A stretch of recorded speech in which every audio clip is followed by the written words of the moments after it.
Okay, well, thank you very much, Helen and Matthew, for putting this wonderful workshop together. It's been a real pleasure to work and think with you.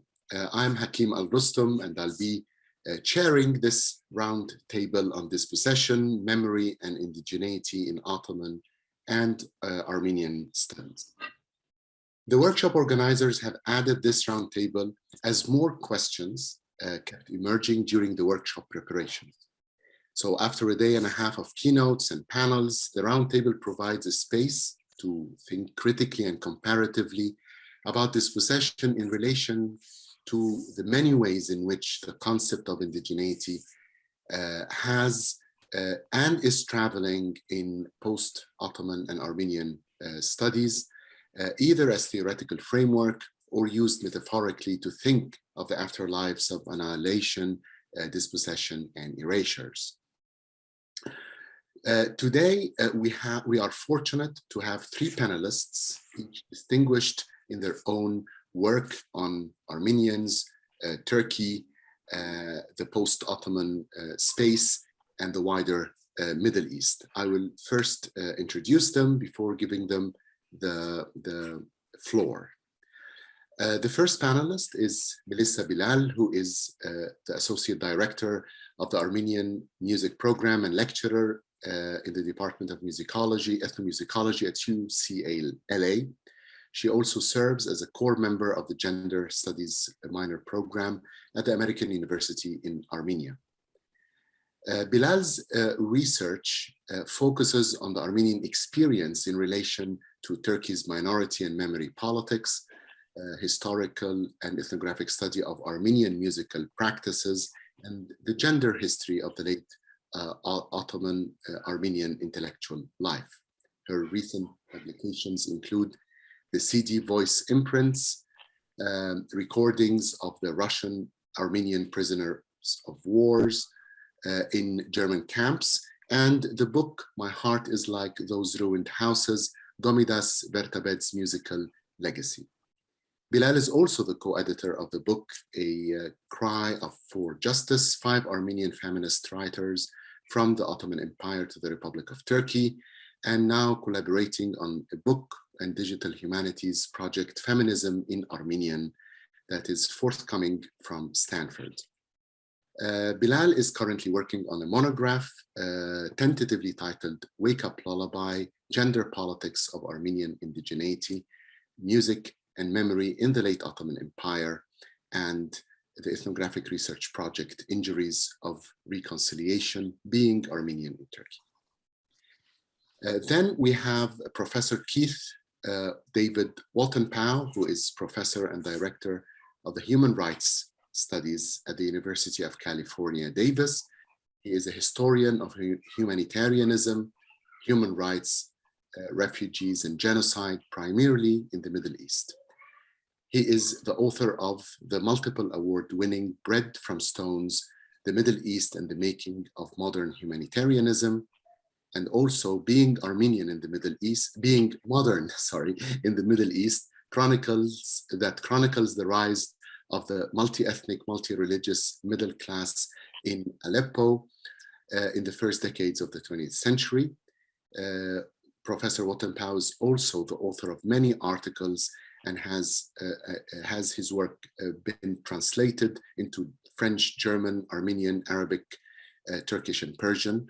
And since 2013, Professor Watenpaugh has led efforts to assist refugee university students from the war in Syria reconnect with higher education opportunities that leads the Ford Foundation supported Article 26 Backpack Project, a human rights tool for universal academic mobility.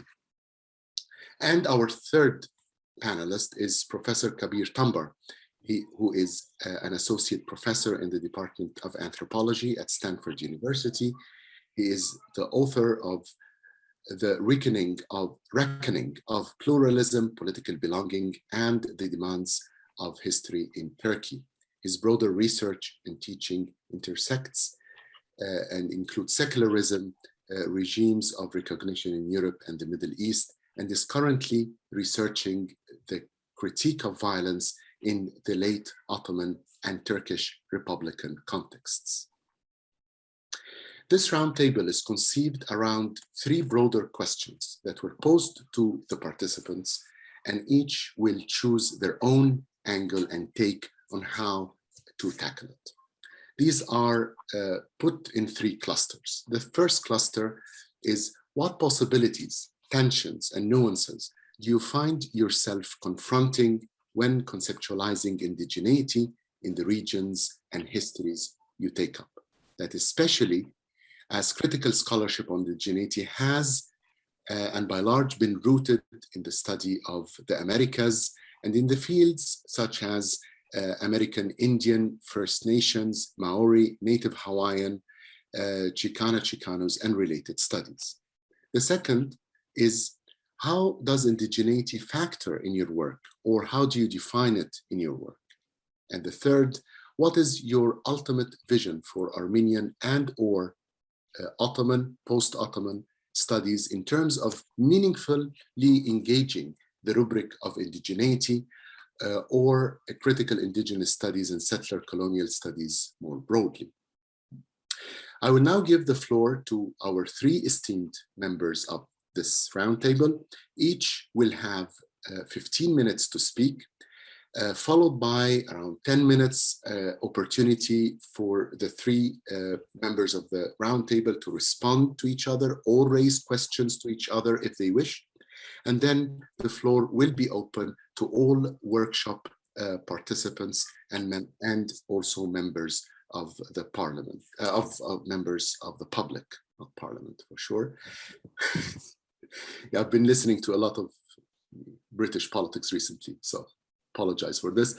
So Kabir, Keith, and Melissa, welcome, and I'm going to give you the floor right now. Thank you. So of 4 questions, very well put 4 questions, I picked the one, how does Indigenous studies nourish my scholarship? So I will begin by answering that question. And I will identify 3 areas. One, in my work on Ottoman and post-Ottoman Armenian feminist thought and activism, drawing parallels with Native and Black feminist critique helps me better analyze the Armenian stance, and this proved to be very productive, both in my writing and the upcoming book with Lernak Mekciolo, and in my teaching. 2, in my research on the history of Armenian music ethnography, this is my dissertation and then chapter in the upcoming book, the concept of pnig, which means indigenous, autochthone, or native in Armenian, emerges as a category of analysis in my primary sources. 3, in my ethnographic study on being Armenian in Turkey, the methodological tools developed by indigenous studies enable me better analyze Armenians' responses to Turkey's minority and memory politics. And this is a topic that I've been working on since my undergraduate MA year, so it has been more than 2 decades that I have this dialogue with indigenous studies. And now I will use this short presentation time to elaborate on this 3rd area. Obviously, experiences of nations native to North and South America, Hawaii, Australia, or other parts of the world have been shaped by different historical and political economic processes, although more often these processes are globally interconnected. But in any case, I'm not going to talk about the applicability of the term indigenous to the status of Armenians in Turkey. Instead, I will share my own conceptualization of the Armenian condition in Turkey and my understanding of decolonizing methodology. So in my discussion of the Armenian experience in Turkey, I use dispossession as a lens to grasp what constitutes the Armenian difference in Turkey. By doing so, I can identify the difference as a matter of politics rather than essentially religious or cultural. I can also detect how political difference is often managed as religious or cultural difference, as in the case of Turkey's minority recognition regime, or in the once fashioned discourse of vanishing colors of a multicultural mosaic. This clarity enables me better dissect power.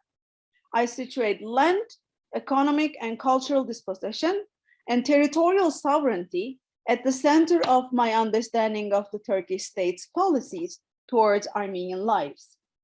Accordingly, I see both destructive forms of inserting power on minorities, such as discrimination and violence, and neoliberal policies, such as politics of recognition, the discourse of tolerance, affect management, imposed reconciliation, and so on, as techniques of governance commonly used by colonial states.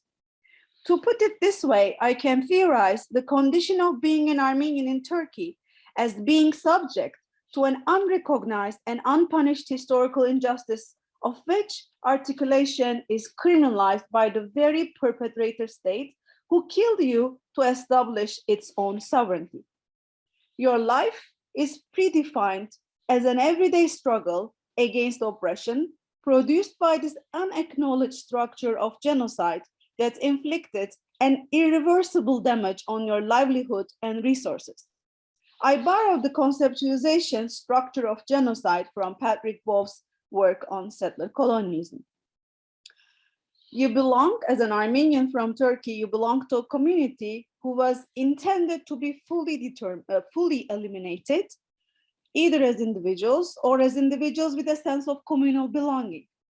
You accidentally survived the sword, the very attempt at annihilating you, in order to make the country you live in possible. And you continue living in that country that did not change its policy and the structure that wished you dead. Moreover, this country does everything to deprive you of your rights and your sense of security. Its laws continue defining and regulating your life.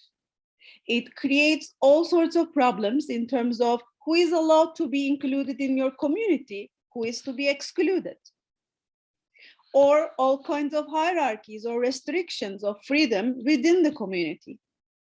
In this structure, your relation to your country of citizenship is bound by a fight for survival under the surveillance of a hostile state and its supporters.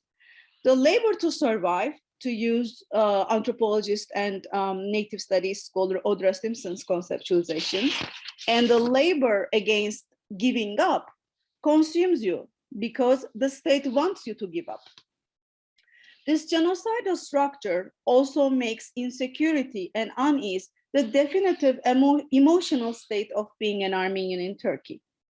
Because any accidental expression of emotional detachment from the Turkish national project or attachment to your own story of oppression or dispossession puts you in danger. This brings us to the issue of colonization of history.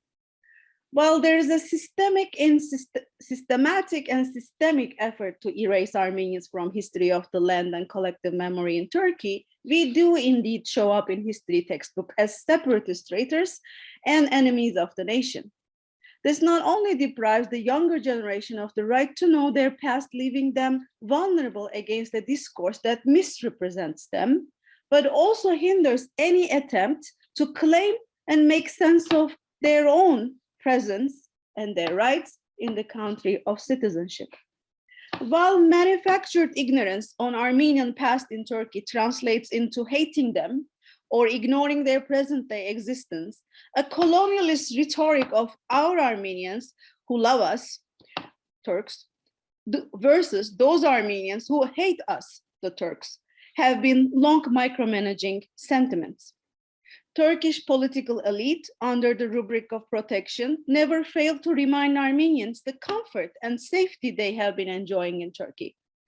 This discourse that claims patronage over Turkey's Armenian citizens legitimizes enmity against Armenians of Armenia and the diaspora, and as a consequence, enmity against Armenians of Turkey who may have an affiliation with those outside Turkey, that those Armenians who have historical and political consciousness about who they are. And here I'm, of course, referring to Frantz Fanon's and Glenn Cotard's works. To wrap up and conclude, Indigenous studies enables me to own my embodied knowledge as an Armenian from Turkey of this rather rare and unique condition of being an Armenian in Turkey. And it enables me to mobilize this perspective and this embodied knowledge to understand the restraints within which Armenians in Turkey continue to exist. Indigenous studies enables me to ask, what would a native theory of nationhood look like when colonial theories of nation-state formation partly work and partly fall short?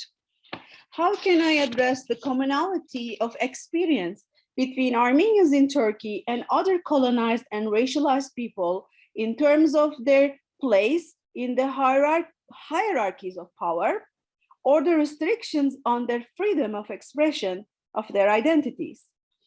And the very immediacy, situatedness, and ordinariness of this in the everyday lives of Armenians in Turkey.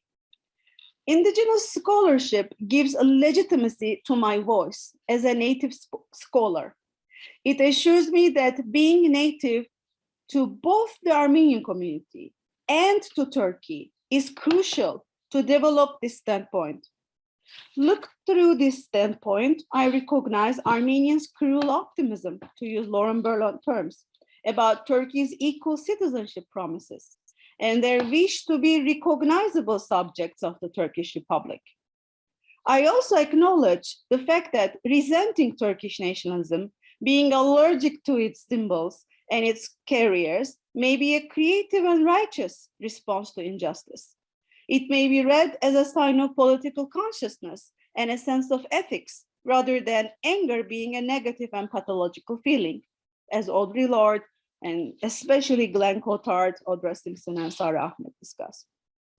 Because any discourse that fashions a specific definition of reconciliation to celebrate a domesticated memory and to stigmatize other modes of remembrance and emotions further silences violence. Because there has not been a transition in Turkey, that is one of the commonalities, or any effort to accept accountability for past wrongs. On the contrary, while the structure of domination has not changed, the neoliberal politics obscuring authoritarianism in Turkey gradually co-opted political dissent, objectified and even commodified resistance, only to eventually crash it.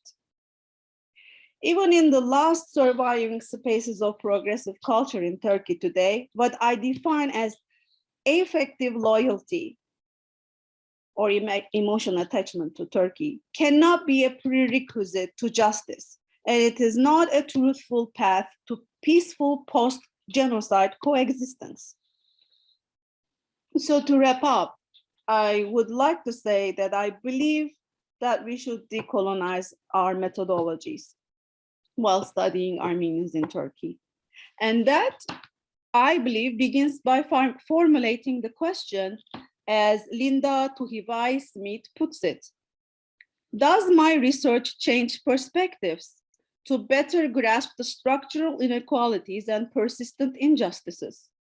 Does it contribute to transform hierarchies of power and eventually help the communities address present-day concerns? So as a native scholar, my main motivation in studying my own communities, past and present, is one, to make sense of my own experience as someone who was born into a family of genocide survivors and survived the minority regime of Turkish Republic.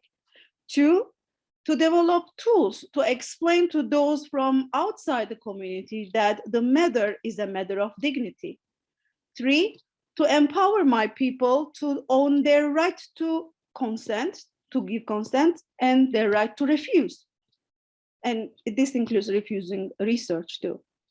Four, to restore what can be restored from lost communal lives, interrupted cultural repertoires, colonized histories, and suppressed struggles. And I owe this confidence to Indigenous studies. Thank you.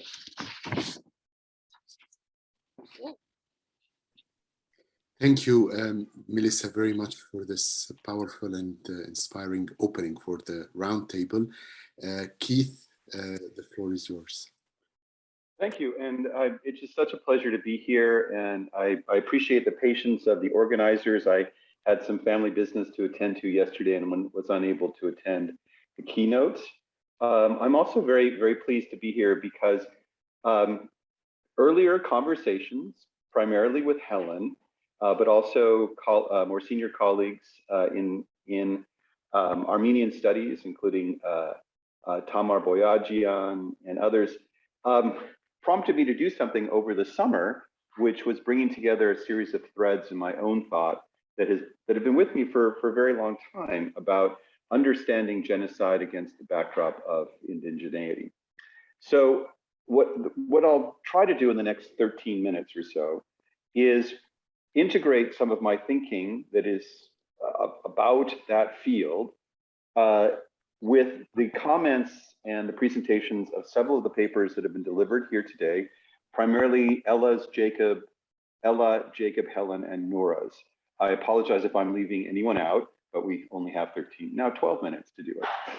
And in part, this is going to go through the lens of the paper that emerged from my conversations with my colleagues and with Helen, but also from the last several years working with students at UC Davis in Native American Studies, a paper that will be coming out in the next few months called Kill the Armenian / Indian, Save the Turk / Man, Thoughts at the Intersections of Humanitarianism, the Transfer of Children, and the Possibilities of a Comparative History of Indigenous Genocide.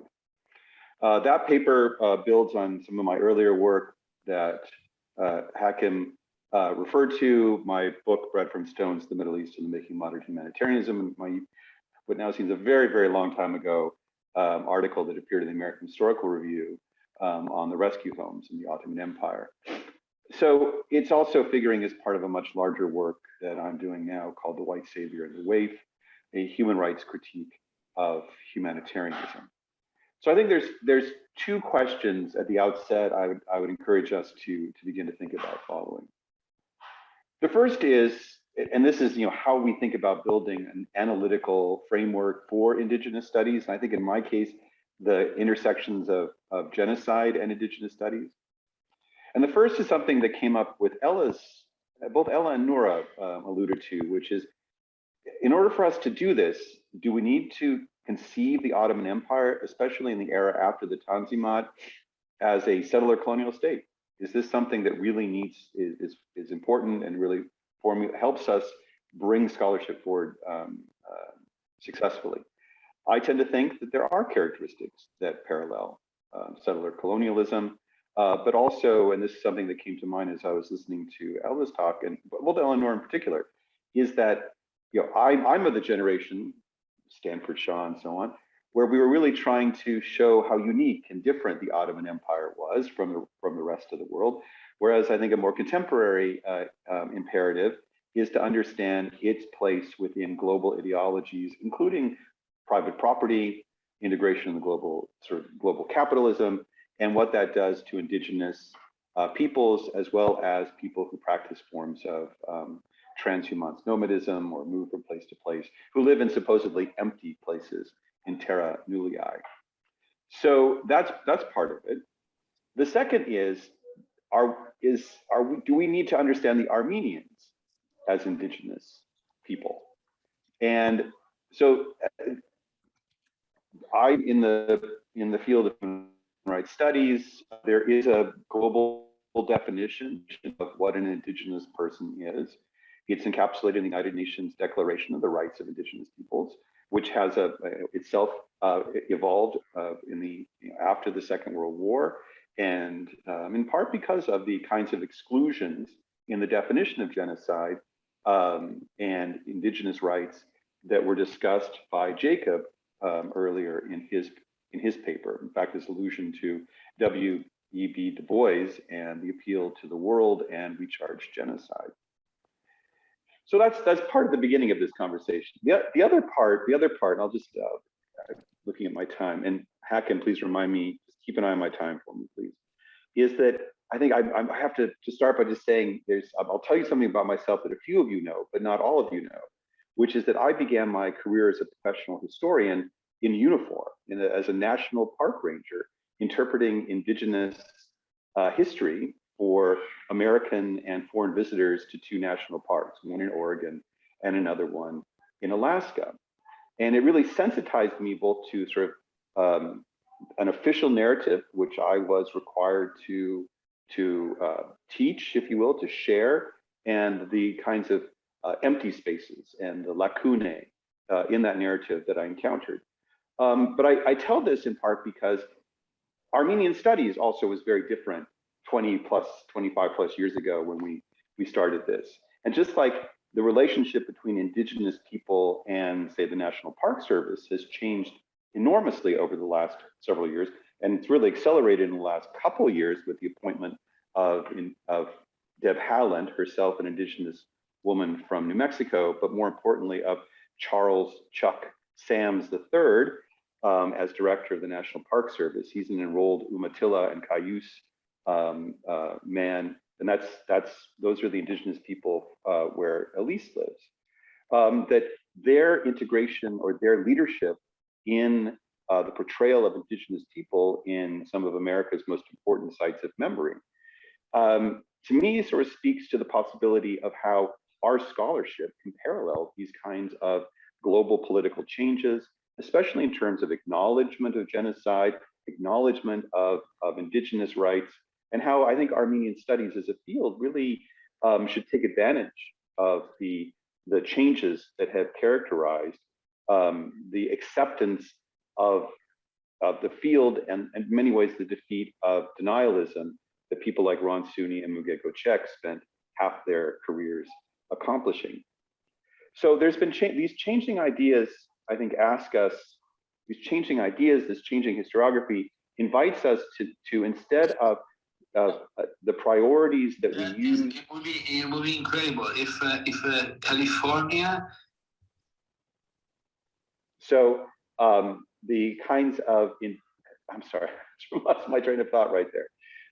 If we could respond to these transformations in the historiography and in historical approaches and the openness with a kind of, if we respond to that challenge by using our scholarship to begin to look for paths of intersectional solidarity with Indigenous peoples, making certain that our scholarship can work in some of the ways that Melissa is talking about building relationships, but also speaking on behalf of. And so that's part of what I'm hoping that will emerge from the work I've been doing and the writing and so on of many of the people here. So let me now move to a more specific set of ideas, especially in terms of trying to build a comparative framework. And I do this in part also because this quarter, for me, represents the 20th year I've taught comparative genocide as a field, as a class. We've got 100 UC Davis students taking it. They'll be doing their exams on media and genocide this next week. And that's really how we do comparative scholarship, right? So there has been comparative genocide scholarship. We've used it. It's been part of what we do. It's been driven primarily, though, and this I think is one of the important dislocations which approaching Armenians in the register of indigeneity can help us accomplish, which is that almost all comparative genocide studies uses the Holocaust as the central reference. And we could conceivably think about the Holocaust within the context of Indigenous studies, but I don't think that's the direction of the scholarship right now. So what thinking in terms of Indigenous scholarship can do is help us decenter or provincialize the Holocaust in such a way that we can admit, or we're invited to consider, other kinds of genocide, in particular the kinds that Dirk talks a great deal about in terms of colonial genocide as well. So this means sort of not jettisoning, but rethinking the role of people like Melson and Eric Weitz in defining the terms of comparison, and then engaging in the kinds of rethinking a comparative framework that Müge and Jacob are doing, which is really this attempt to place the Holocaust within its proper context within the global study of genocide. So the second, and this is a area where I think that this is possible, is really in this sort of area of memoir and memory, where indigeneity tends to be a real possibility. And part of my thinking for this has its origins in my first book, where I was living in Aleppo and I was beginning to sort of think about the rescue movement and in part the kinds of narratives of captivity or captivity narratives that were being collected and recorded primarily in the era after the First World War, being done primarily by Western humanitarian organizations as part of justifying their operations, but also in fundraising. And what began to become clear, and this is something that Helen has been able to demonstrate in her paper, is that some of the very humanitarians engaged in this effort of collecting and defining and telling the story of Armenians as victims, as being taken into the harems of the terrible Turk and so on, that they were the same people operating in another zone of genocide, right? In other words, that there's the same personnel was working in boarding schools in the western parts of the United States, engaged in missionary activity in the Antipodes, that institutionally, but also in terms of persons, that there was the possibility that they had been moving from these different zones of genocide and bringing with them similar expectations and understandings and tools and techniques. So that's one area. Is to try to literature, I think, can be one of those. Literature and memory is certainly one of those areas that can be engaged, but also at the same time thinking about how those telling the stories of Indigenous people who aren't Indigenous themselves are doing so in ways that call to mind other Indigenous frameworks. Now, more importantly, after hearing both Noura's paper and Helen's paper, I think that one of the areas that really need to be continued is thinking in terms of land tenure, global capitalism, and private property. In part because much of what the conquest of the Western United States was about was exterminating the Indigenous people as competitors for access to resources. Right? So their presence on the land meant that land could not be used to provide support to this emerging global capitalism. And this is raw material extraction, cultivation, and even the transformation of the environment to better suit Western European animals and you could see that same thing in Syria, in fact, in the period after the First World War, as much of those areas that were inhabited by Bedouin and so on in the Upper Jazeera were increasingly being transformed into arable land through modern agricultural techniques by the French, where they were then settling as buffers, as Dirk must have talked about yesterday. They were beginning to settle people, genocide survivors, to cultivate that land as a process of displacement. So let me just, I'm going to start to conclude here with just sort of a couple observations, and one that I think might be very, very, I think, useful for those interested, again, in memoir and memory, and just a way to sort of formulate a kind of question of memory, which is the ability that individuals and groups who have survived genocide only to be resettled or participate in genocide through the process of resettlement. Right? And that I don't know if we can make that argument necessarily for Balkan refugees or Caucasian refugees in Eastern Anatolia. We might be able to do that. We could also think about, the one case that comes to mind, because we've invited Mark Arax to give a talk at UC Davis, a great writer Armenian writer from Fresno, is that many of the Armenians who settled in Fresno in the 1880s and 1890s really could only do that, could only settle in Fresno because 30 years earlier, the Unapati Nim, the Western Mono, had been exterminated from that part of the Great Central Valley. So, you know, what can we do? What can we ask of genocide survivors whose survival and prosperity is achieved through either directly, you know, perhaps in the case of Israel, we could talk about sort of the employing apartheid and displacement as part of that, but also in terms of the western part of the United States with large communities of Armenians being resettled on agricultural land that a generation before had been the territory of indigenous people. And whether or not there's any reflection upon that or any thought about that at all. And then finally, I'll just sort of conclude on the field that I'm most interested in, which is humanitarianism and primarily child transfer. Just to give you a sense of the article that's coming out, what I try to do is compare and contrast, in particular, the boarding school in Lebanon, where Armenians and Kurds were incarcerated by the Turkish state at Antura, that was administered by Halide Edip and Jamal Pasha, with in Native American memoirs of experiences in boarding schools west of the Mississippi, not Carlisle, but others in other parts of the United States, as a way to begin to make an argument around how humanitarianism as a field is one of the common threads with which we can examine indigenous genocide. So let me conclude there, make sure that others have a chance to add as well. Thank you. Thank you very much, Keith, for this and for mapping few of the areas of where Armenian and Ottoman studies can grow by taking insights from indigenous studies. Kabir, the floor is yours. Thank you.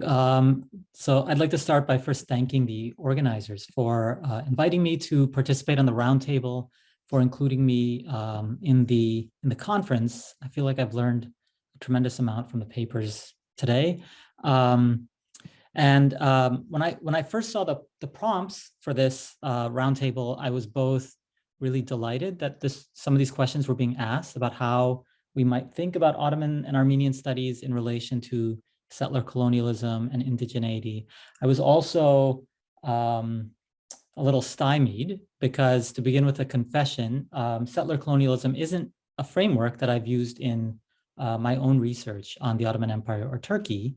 I haven't been writing about the Ottoman or Turkish state as settler colonial specifically, and nor for that matter is indigeneity a category that I've used for identifying certain populations within Turkey. But I am attentive here to what Anne Stoller refers to as colonial aphasia, that is the way that certain political problems in the present are made to appear as though they are innocent of colonial histories. So how might the theoretical debates that these concepts have helped to raise in other contexts be brought to bear upon our prevailing understandings of the history and anthropology of this region? One challenge, of course, is to ask whether or how the Ottoman or the Turkish state saw itself as emerging from a recent process of immigration whereby an ostensibly, quote unquote, civilized people came to inhabit a land that purportedly had no politics, economy, or society. That is, in what ways do Ottoman and Turkish self-conceptions follow the mold of settler states like the United States, Australia, or Israel? The early modern Ottomans recognized, of course, the presence of, a major historical political formation that preceded them when they conquered Istanbul, and more generally the relationship that early modern Muslim states of the Mediterranean maintained with Christian forms of rulership is far more complex than the kinds of discourses on the primitive and of terra nullius that would shape the European encounter with the New World. However, it is clear, to me at least, that the late Ottoman and Turkish contexts do bear witness to the tendency, as Patrick Wolf calls it, of settler states to engage in a logic of elimination. Wolf argues that settler colonialism isn't only about dissolving native societies, it's about, quote, erecting a new colonial society on the expropriated land base. Or as he puts it more pithily, settler colonialism destroys to replace. It's not a one-off event, it takes place over time, extending as a structuring force into our present. We might then be able to recognize a whole range of techniques of assimilation that Ottoman and Turkish states adopted from their more overtly settler colonial colleagues in other contexts. Here are some such techniques that Wolf mentions. Quote, officially encourage miscegenation, the breaking down of native title into alienable individual freeholds, native citizenship, child abduction, religious conversion, resocialization in total institutions such as missions or boarding schools, and a whole range of cognate biocultural assimilations, end quote.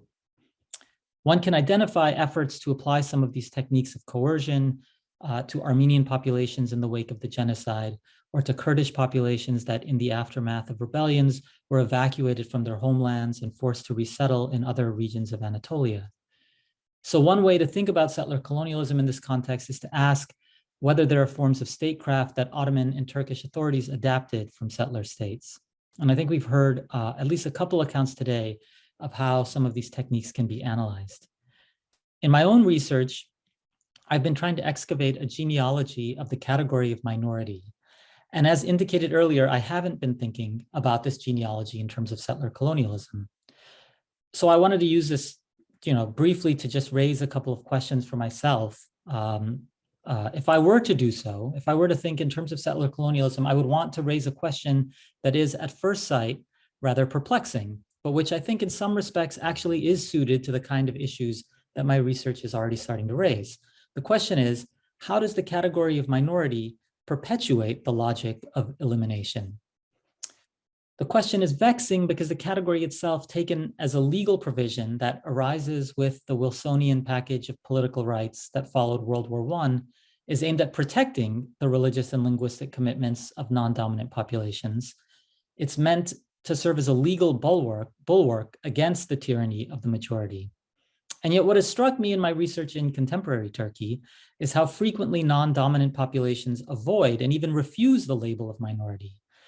Alevis and Kurds, for instance, insisting against the ostensible support of EU agencies that they are not, in fact, seeking recognition of rights on the basis of being designated a minority.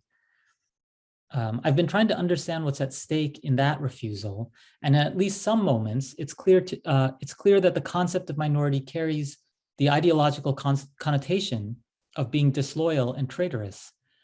Hence, among both Alevis and Kurds, the refusal of minority status is quite frequently coupled with strident assertions of how these communities participated in the War of Turkish Independence and were founding elements of the Turkish state. What's barely under the surface of these discussions, and indeed sometimes it's overtly stated, is that the concept of minority is invariably connected in political discourse to the Armenian, Greek Orthodox, and Jewish communities. For a different community to be designated as a minority is to be subjected to the suspicion and violence that have been officially legitimized in relation to these more commonly recognized minorities. So if taken as a legal category, minority is about protecting the rights of the non-dominant. As a category of political discourse, minority carries the mark of the logic of elimination. There's one more dimension here that I want to flag about how one might think the category of minority in terms of settler colonialism. We know that settler states commonly propagate the notion that native societies were archaic and pre-modern, and that whether through the violence of early settlers or through the mere workings of modernization, those pre-modern societies have been eliminated or have simply vanished. And so it has been a political and scholarly struggle for those working on critical Indigenous studies to assert the ongoing persistence of native modes of sociality and politics. This point is, I think, was raised maybe most eloquently in Makdumian's paper. We face an interesting problem of transposition in thinking late Ottoman or Turkish Republican politics in the mold of these other settler colonial contexts. Neither Armenians nor Greek Orthodox were seen in late Ottoman contexts as pre-modern. In fact, the valence was more commonly reversed, as those communities often had closer relations with European businesses and religious missions. As Barakat discusses in her paper, Ottoman accounts of the Bedouin might fit more closely with this discourse on the primitive and discourses on, the uncultivated lands that wouldn't be recognized as having a relationship of property. That said, in Turkey today, under the designation of minority, Armenians and Greek Orthodox are often presumed to be so numerically diminished as to be effectively absent and politically irrelevant. The social and political presence of these communities is ideologically erased. Bilgin Ayata mentions that Turkish civil society tends to divorce Armenian political issues from the Kurdish question, treating, quote, the Armenian genocide as a problem of the past and the Kurdish conflict as a problem of the present. Here again, we have the interesting conflict between the legal and political valences of the concept of minority. As a legal concept, minority presumes the presence of the population in question, whose rights need to be secured, but as a concept in political discourse, minority seems to often indicate the erasure of that community. The concept of minority seems to carry the mark of the logic of elimination. All right, so I'll leave it there. Those are some of my initial reflections on how settler colonialism might inform some of my ongoing research and the lines of analysis that it begins to open up. Thanks. Thank you very much for this, Kabir, and for shedding light on how the history of the concept of minority can open up new possibilities of thinking and rethinking the post-Ottoman sphere.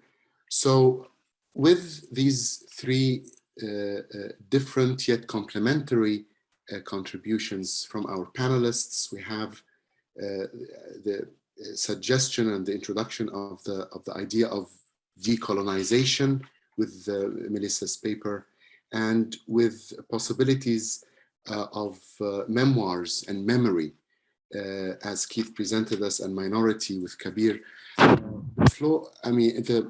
The floor is yours if you want to address or raise questions or to give any comment to each other before we open it to the public. Any thoughts that came to your mind while you were listening to the other contributions?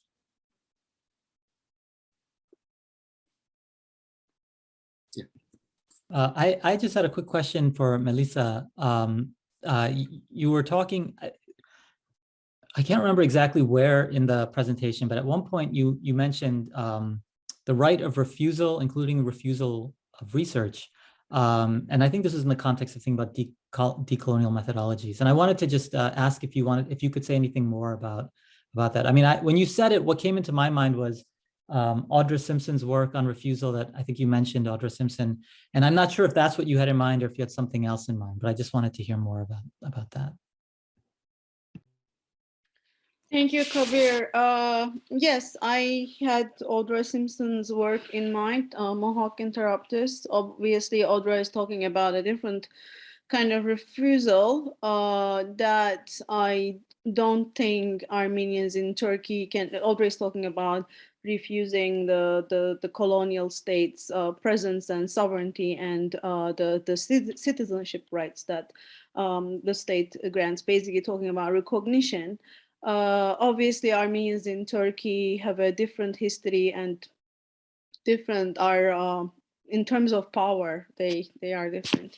But in terms of refusal of research or knowledge production, to put it broadly, I see two major problems. One is if you're not a native to the community, of course, there are ways of knowing and acquiring some kind of embodied knowledge of all these affective states of being, but most probably that takes a lot of time and a lot of labor.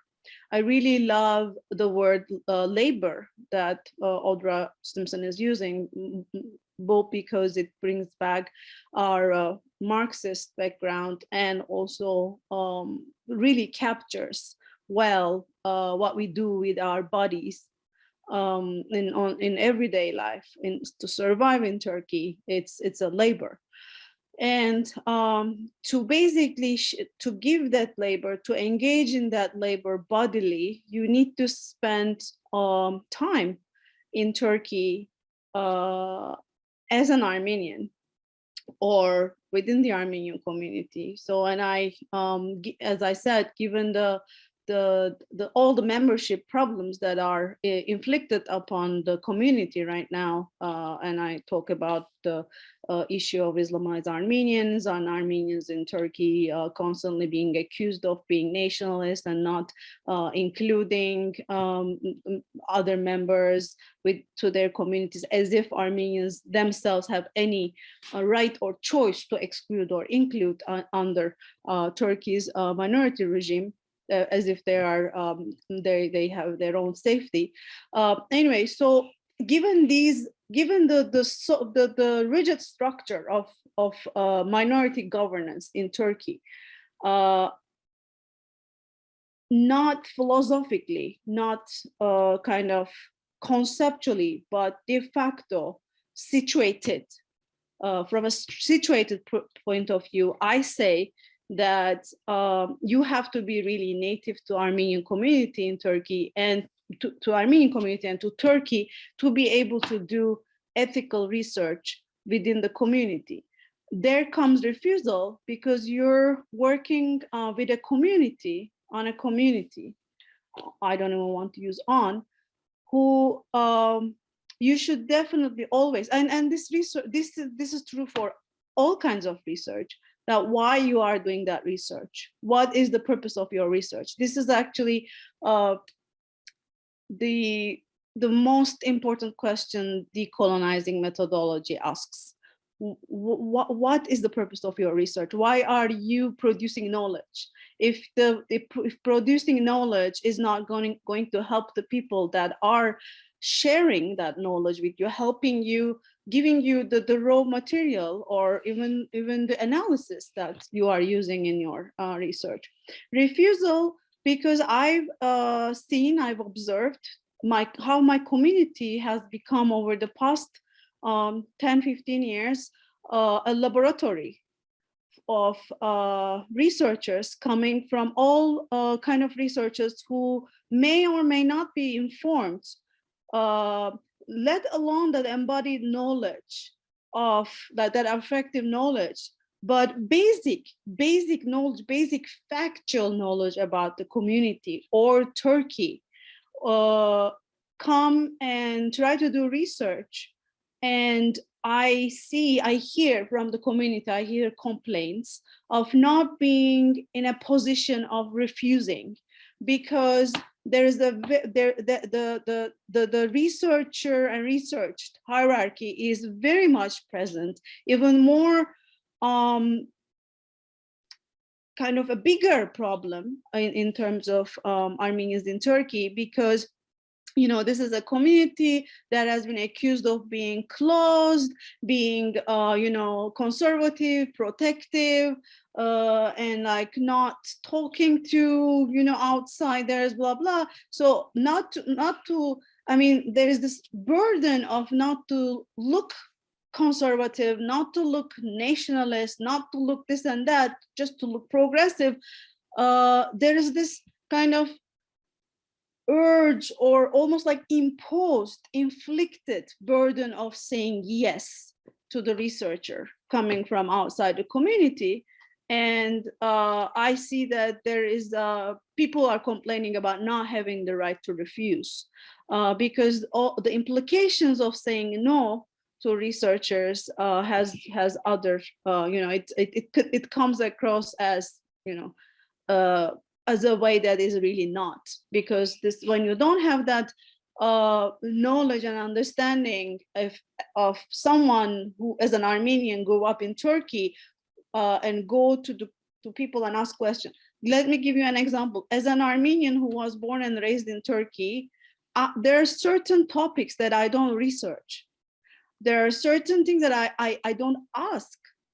And there are certain things that I, not because they're secrets, but because there is no purpose of talking about these things and in my research. So basically, I'm not simply talking about protection. Obviously, protection is very important. There are ways of protecting the informants, but let's think about the fact that we are talking about 60,000 people and they are very easily identifiable.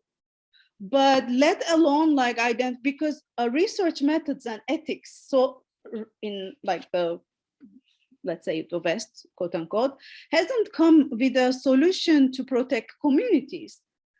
We are protecting individuals, we are maybe like changing their names, blah, blah, but you're writing a dissertation or a book on Armenians in Turkey and you're talking about a handful of people and they are easily identifiable. That's one thing. Two, even the individuals are not identifiable, you're talking about a community, and this community is, you know, has its own ways of protecting themselves and merely managing to protect itself, and then they're not ready to protect themselves. Everything is functioning on the basis of goodwill. And then I've seen over the years that that goodwill has not always been very good. And two things I want to say is that, one, I have seen a lot of researchers who has approached my community without doing their homeworks in terms of, you know, reading enough, knowing enough, like basic what is even available there, and just turn the community into an easy, you know, easy dissertation or paper topic. Do some couple of interviews, find me an Armenian, a Greek and Jew, and I want to do interviews kind of thing. And because I also taught oral history at Boğaziçi University in Istanbul. And I with my students, I talked about these things. I said some things, it's not only about Armenians, I talk about these things in the case of the Kurdish community or leftist community. You know, there are certain things that, you know, you just don't do research. You learn, but there are different ways of learning and transforming yourself, your knowledge as an individual, because the purpose of knowledge for me is to transform myself and to be able to. Melissa, can I break in here and ask you a question? Sorry, I'm just sorry, I don't want to take up more. So I had a couple of thoughts for Kabir, but also I want to talk to you not as a spokesperson for the Armenian community. But there's something I'm often wondered about, which, and I write this in my next piece, which is that indigeneity also carries with it elements of colorism, right? Sort of wrong colors, questions about civility and civilization and connection with modernity, right? And so, I mean, from an Armenian perspective, which of course you can represent perfectly because, you know, you're just kidding. Because it's very diverse. It's very, I recognize that. Could you expand on some of those anxieties? Like if we were to, is there something that might be difficult amongst some Armenians about accepting the designation of being indigenous, in that it aligns them with a certain other kind of group within society? And then also it may disengage them from a possible sort of victim/survivor community that is considered generally sort of elite, primarily European Jews.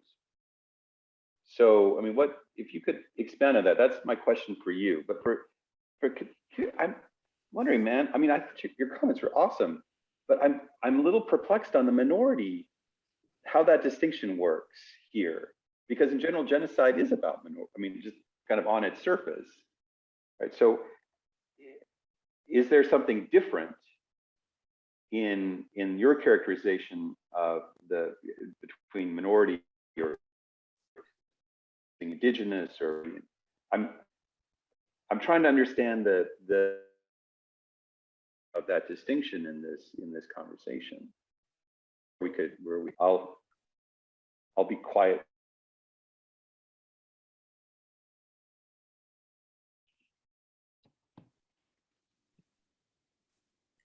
Keith, I don't know if other people had trouble, but I kind of lost you in the middle of the question you were asking to me. So I don't know if you're having a connection issue here or.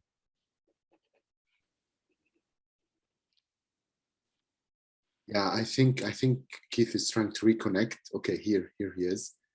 I'm back. How far did we get? Yeah, we lost the last part of your question. Will you be able to repeat it for us, please? So did I get the full question to Melissa, or did I moved on to? Just okay. So yeah, Kabir, it's been a long week. I'm trying to understand the distinction between, or your use of the term minority in this case, minoritized peoples in this case, and its value against exploring the possibility of indigeneity. And I'm saying this in part because, you know, I write about this sort of the idea of survivance in my work, which I borrow from Indigenous studies, in part because it's a pushing back against the characterization of minoritization, which you seem to reference when talking about sort of EU-Kurd discussions. I'm not troubled at all, but I'm wondering why go that path in this case. If you could clarify that just a little bit more for us. Thanks. Okay, so the question of indigeneity, Keith, thank you very much for this question. This question is not new to me. Whether Ottoman Empire is a settler colonial state or not, like since 1990s, as I was taking Selim Deringil's Ottoman history, late Ottoman history class, and this was one of our midterm exam questions: was the Ottoman Empire a colonial? Was Ottoman Empire colonized or a colonizer? So, with our knowledge of Ottoman history, obviously there are ways of approaching this question, and I don't even think that this is my place to talk about it. I can only say that Vangelis Kekriotis, my late good friend, and Selim Deringil, they wrote about applying post-coloniality to Ottoman studies, and Vangelis was talking about the Greek community in the Ottoman Empire. And in my work with Lerna Ekmekçioğlu, we look at women, Ottoman Armenian feminist discourse, and we see two things. And connected to your question is one, yes, the intellectual elite, the urban literati of Ottoman Armenians, they adopted this discourse of like seeing the Armenians as subjugated people, like under imperial rule. You know, the story of the birth of Armenian political awakening, which is my dissertation topic, because there I look at how these elite ethnographers were regarding music and forms of orally transmitted expressive culture as proofs of Armenians' indigeneity and their native relationship with their ancestral lands. So there are a lot of commonalities with European nationalist discourses, but we are also talking about a nation that is trying to become a nation under imperial rule. So that's almost like old question for me. And I can use post-colonial theory and post-colonial nationalism. But when I come, and also it is important to note that Ottoman Armenian feminism has its own specificities, because these women refer actually to abolitionism. They are in constant dialogue with their contemporary discourses of decolonization, racial injustice. They saw themselves as the racialized. They compare themselves with African slaves in the US. So they talked about Harriet Beecher Stowe and how Alice Stone Blackwell is the Harriet Beecher Stowe of Armenians. So there are a lot of like circulation of thoughts and ideas said by American missionaries in the Ottoman Empire. So this is a more complicated history there, the interconnectedness. Applicability is another question. I mean, as concerned people concerned by racial injustice in the States and in the world. Obviously, we are very much aware of the major differences between chattel slavery and Ottoman Armenian peasants. There are similarities there too, and the more we read and learn about Ottoman Armenian history, we see that there were forms of slavery in the Ottoman Empire that can be applied to Armenian peasants. But everything aside, like the color line, like race as a modern construction, all these things, and the history of discovery, like the whole history of coming to Americas, obviously it's very different. And I would myself, with my consciousness of solidarity with the Black community and the Indigenous community, I myself always remind my students and my Armenians say that you pass as white, you can never talk about, and also I'm very aware of, this idea of like being elite, white, passing as white. But at the same time, methodologically, if I want to talk a specific talk about Armenians in Turkey, because I also think that this is a very important methodological, there are a lot of, not to exaggerate the discontinuity, the continuity is there between Ottoman and post-Ottoman, but my conceptualization of Armenians in Turkey, the community's relation to power has more commonalities in terms of experience to indigenous and racialized communities than anything else, than Ottoman Armenians. The modernity question is, obviously we discuss how Armenians, and I agree with Kabir there in terms of fact, but not in terms of conceptualization, because just because Armenians saw themselves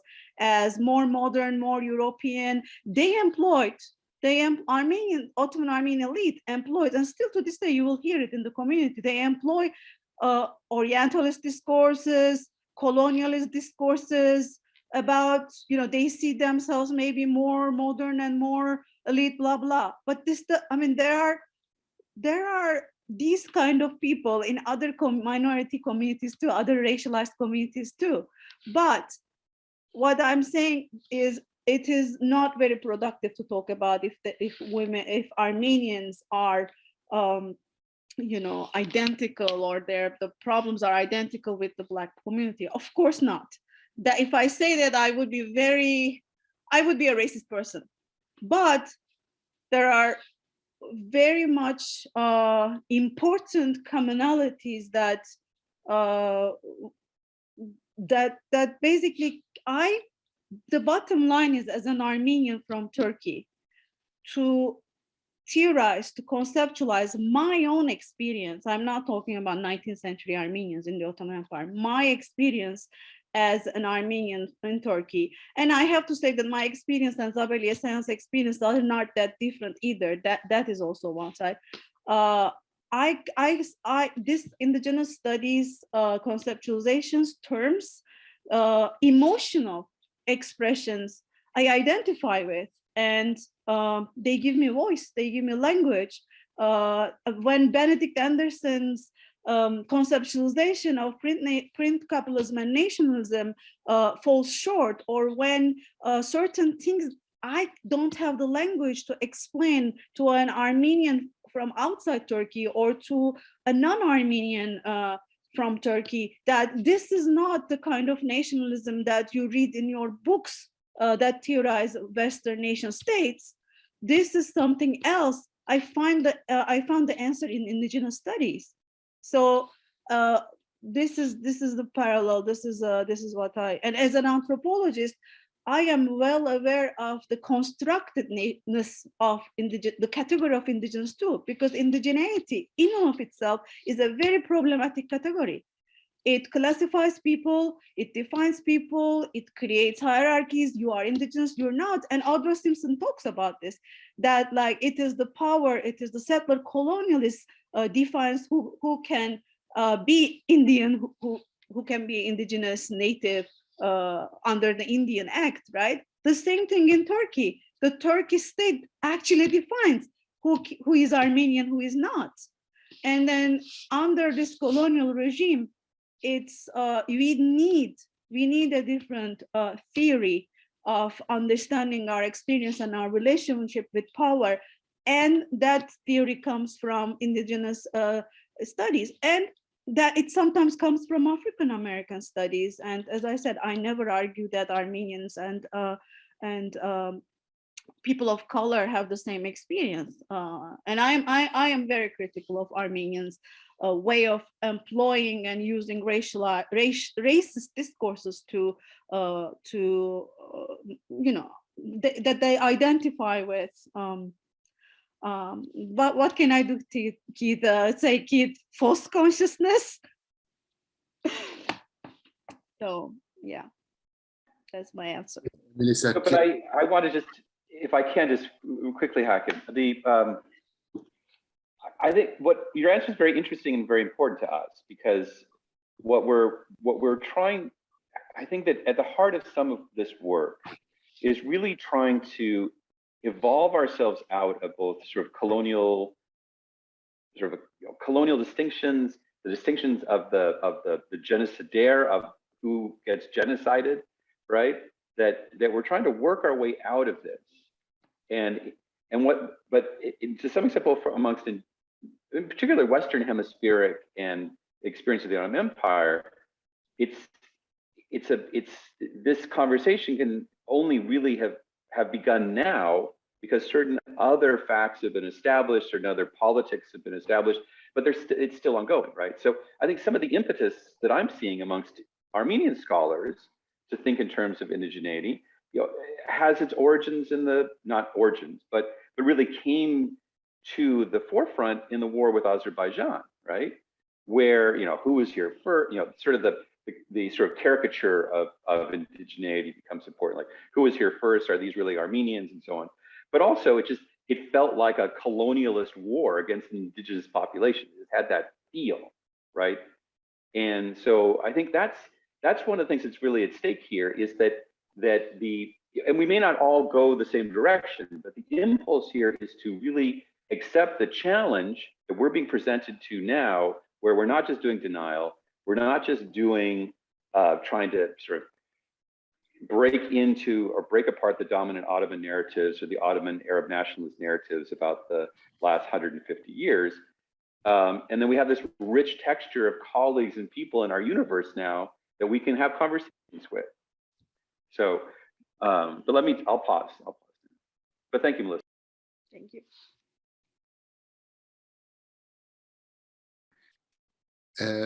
Melissa, do you want to address Keith quickly, or shall we go to Kabir? I think I've talked too much. I think Kabir should take some time. Well, I won't take up too much time. I just wanted to say, and I'm not sure, I mean, if I'm not going in the direction that you're asking about, Keith, then please interrupt me.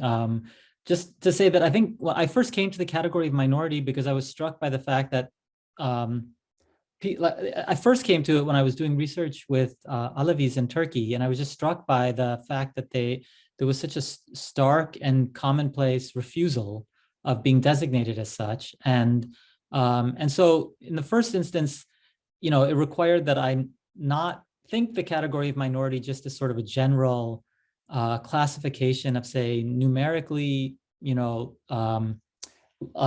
like fewer or politically subordinate populations in general, but to take seriously how it itself functions in some ways to striate or differentiate many different sorts of ostensibly non-dominant communities, all of whom or many of whom have been subject to various forms of state violence, sometimes similar forms of state violence, and that to think about that sort of specificity, I think, is where I wanted to try and start maybe being a little bit more precise in my own thinking, in trying to think historically about where this category comes from, what its implications have been, and how people have kind of positioned themselves vis-a-vis the category over time.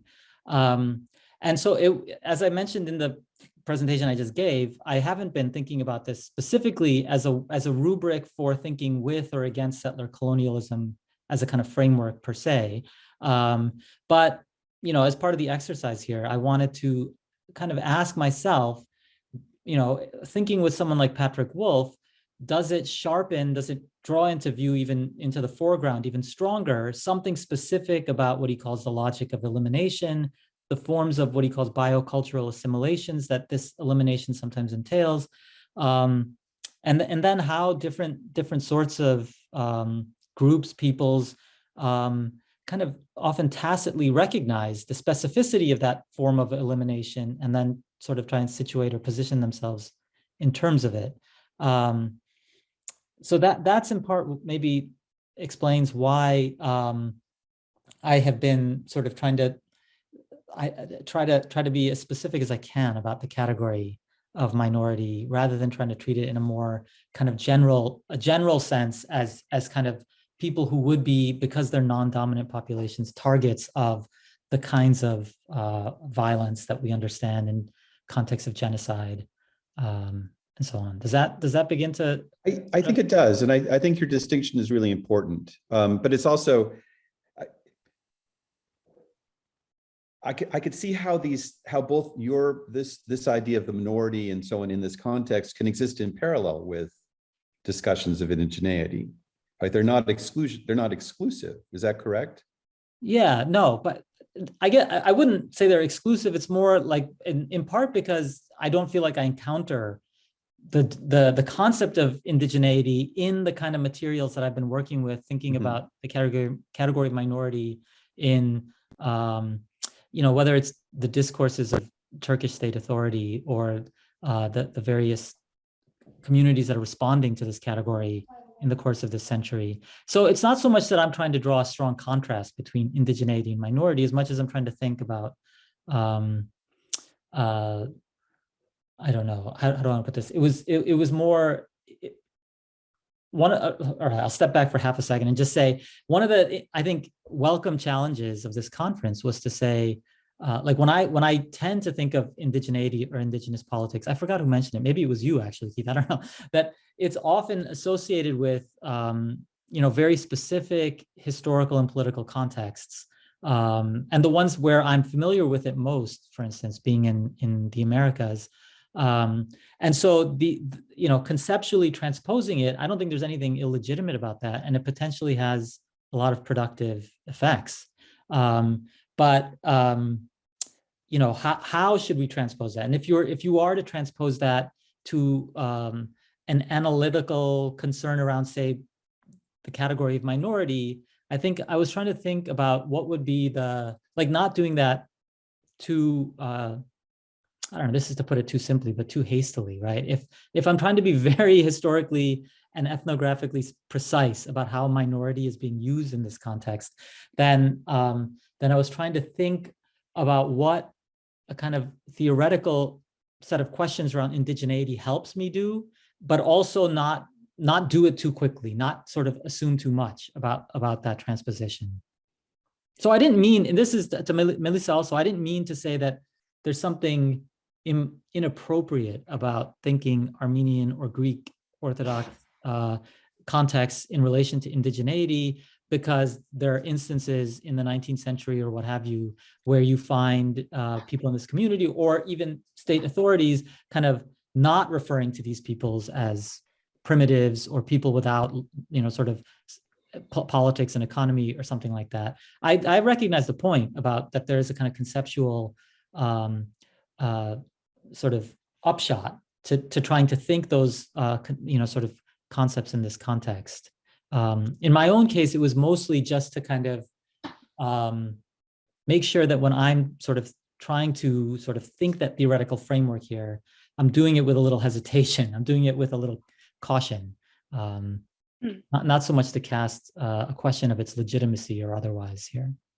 Can I add something here? I feel like we are actually speaking from a point of lack of knowledge and lack of research, because I think most of the scholarship that is out there trying to theorize Ottoman Armenian condition and Armenians in Turkey condition is very new.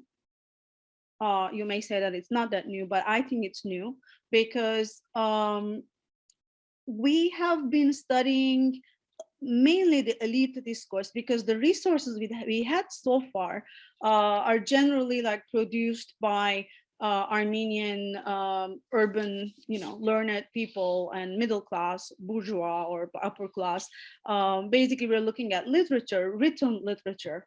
And I see this problem very much because I am someone who is working on like oral culture and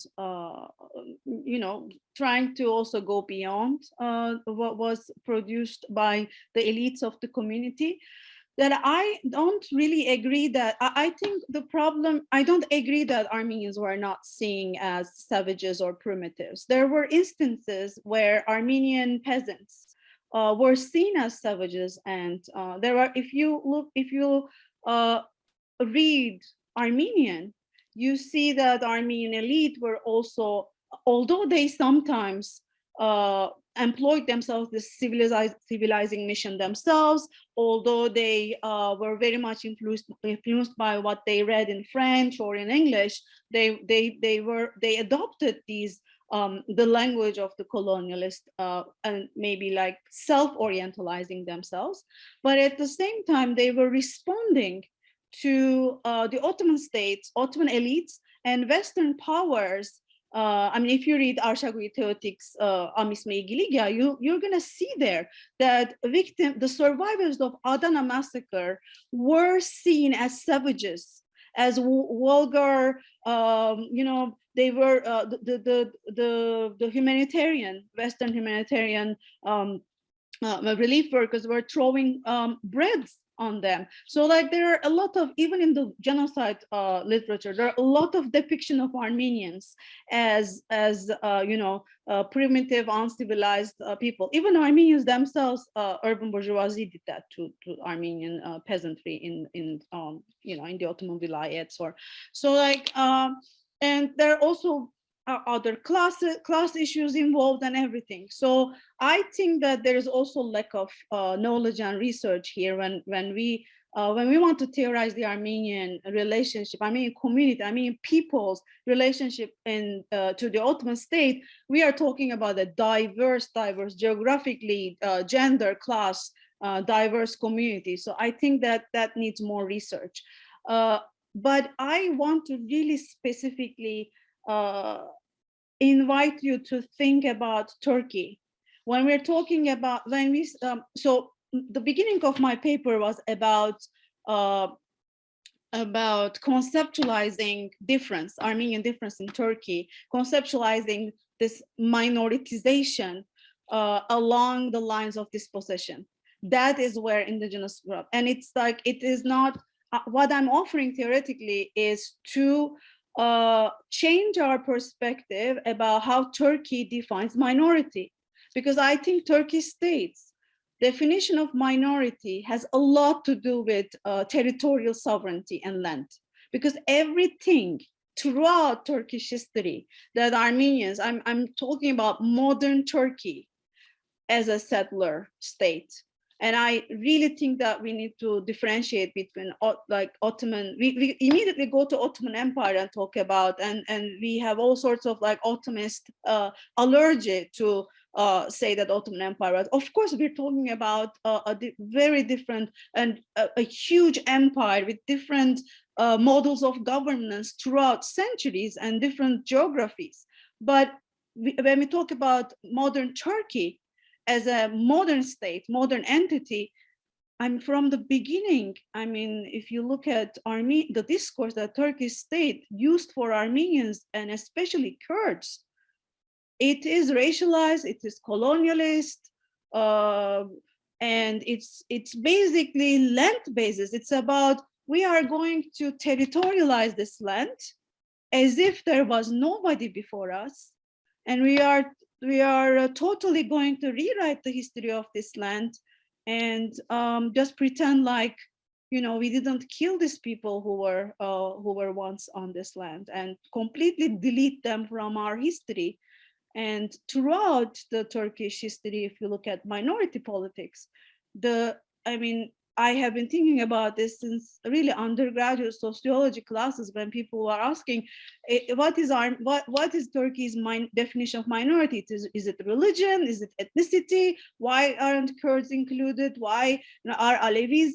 I'm like, no, it's about sovereignty. It's about land. That's why dispossession is the definitive element of minoritization in Turkey. And I always argued that Turkey's minority regime has a lot to do with this concept of land, economic, and cultural dispossession, to just basically to be able to create a national economy, national culture, and land. And all the wars that actually Turkey has been with during its war of independence to today is about this.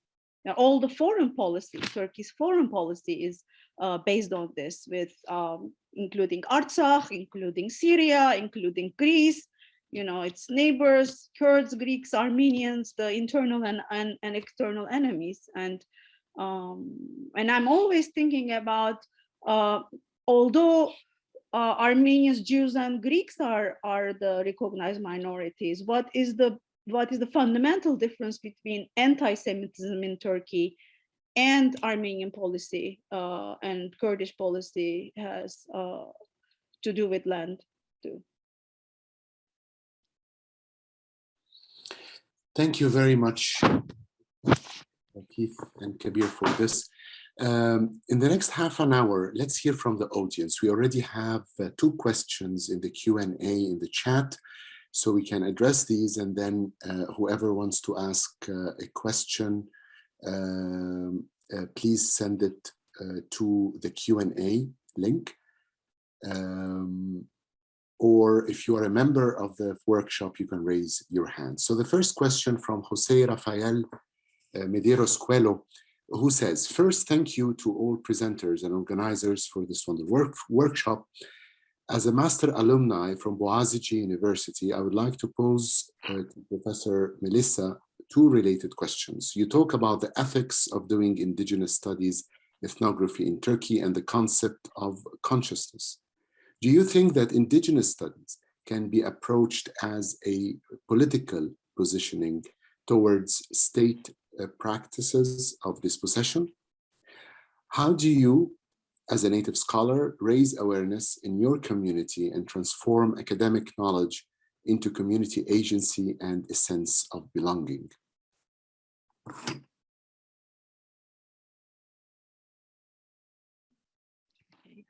This is a long question. Let me read it again.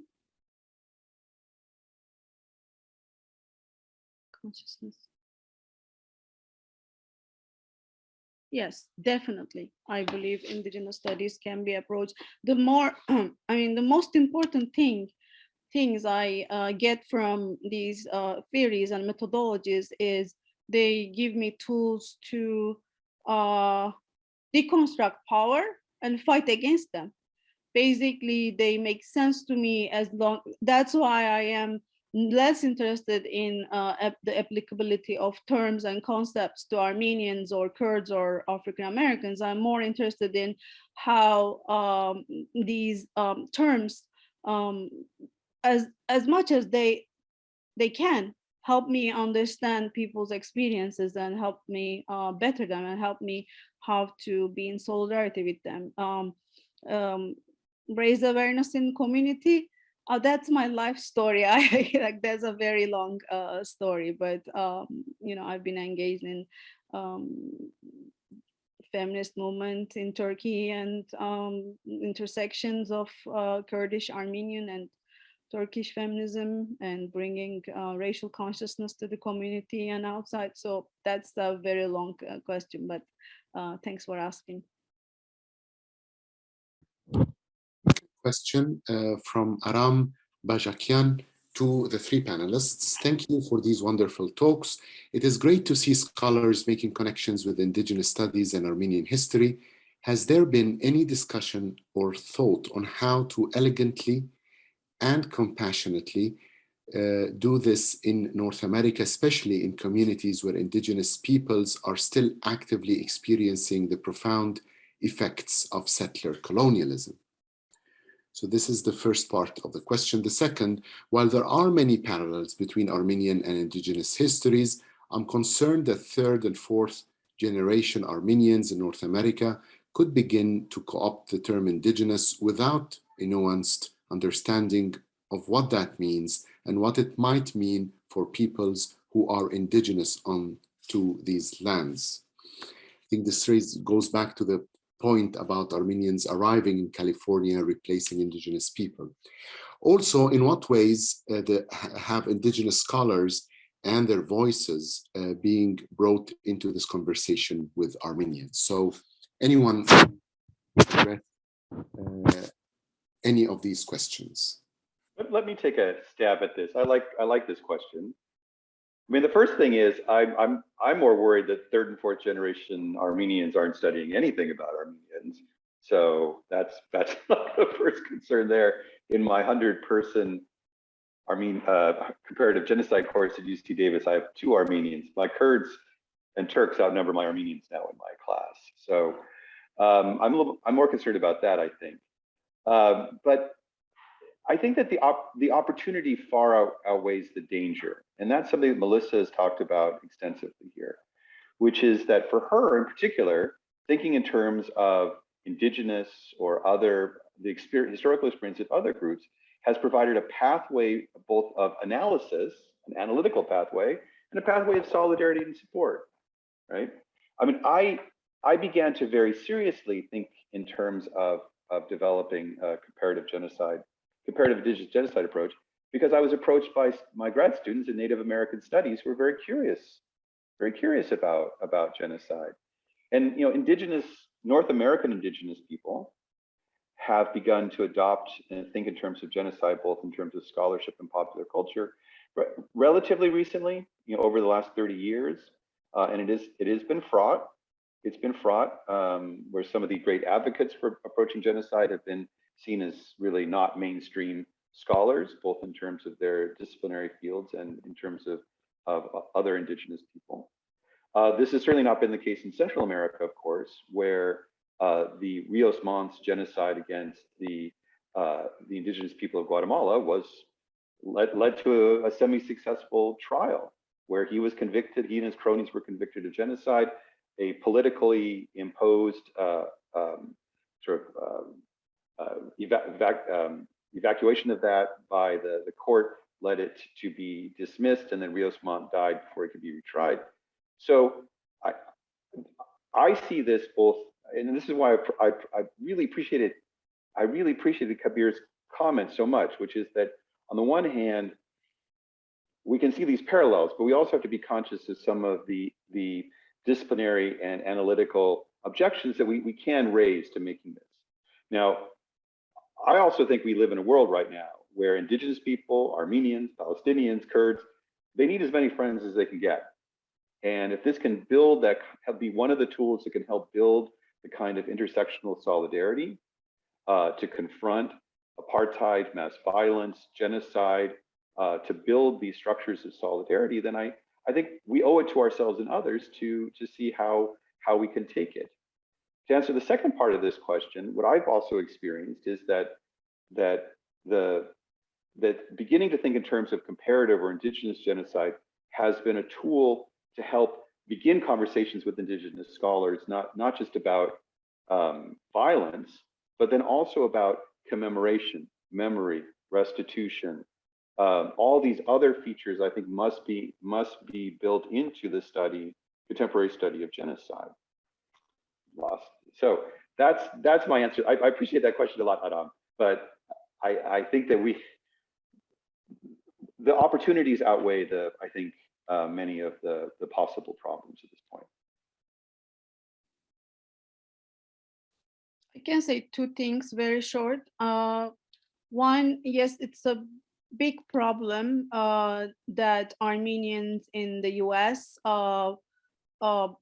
have false consciousness, I have to say, and I take it up to me to educate them both because both about their own history in this country where they were not always passing as white, but also to really talk, and it doesn't matter, you don't have to have that history, that educate into like race theory, critical race theory, class, gender. These are the things that I would, but I also want to say that within the communities of color, we also have the communities of color is not a homogeneous community either. I mean, the relationship between African American, like the indigenous communities and the history of slavery, or the other way around, is also very complicated too. So basically, as I mean, Keith is more knowledgeable and has been teaching these things in the States for a long time. But what I would like to say is that we are scholars. We're just developing analytical lenses, and also within our own communities, trying to engage with critical thinking. So that's what I want to say.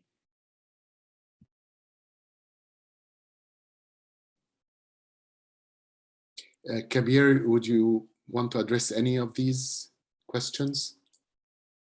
No, I think we can move on to I think there's a few people who have Yes. their hands up as well. So Matthew. Thank you. Yeah, thank you all for a great conversation. Kabir, in your work, you look at how scholarship in the early Turkish Republic constructed Alevism as a way of sort of stitching together a modern Turkish political subject to replace a newly defunct idea of Ottoman citizenship. So Alevism in this way was sort of studied and constructed to be foundational to Turkish political subjecthood in the wake of the imperial collapse. And to my mind, I sort of see this as a way of almost constructing a proto-indigeneity. I don't want to say indigeneity because I'm sure that concept wasn't in use then, but it was certainly reaching and grasping at some form of belonging to place that I think is also really, that sits at the heart of contemporary concepts of indigeneity as well, that belonging to place. Now, Melissa had mentioned in the Ottoman period, the sort of inner diversity of Armenians who were also grappling with questions of place and belonging. You had sort of urban, wealthy, mercantile Armenians who saw themselves as civilized or channelers of civilization to their backward, rural, but somehow also authentic Armenian hinterland co-ethnics. Sovinar Derderian's work does a great job of going into the relationship between those two. But I'd be curious to hear from you any analogs you may have seen in the Alevi community of this sort of inner diversity of ways of identifying with this notion of being of place and belonging in Anatolia.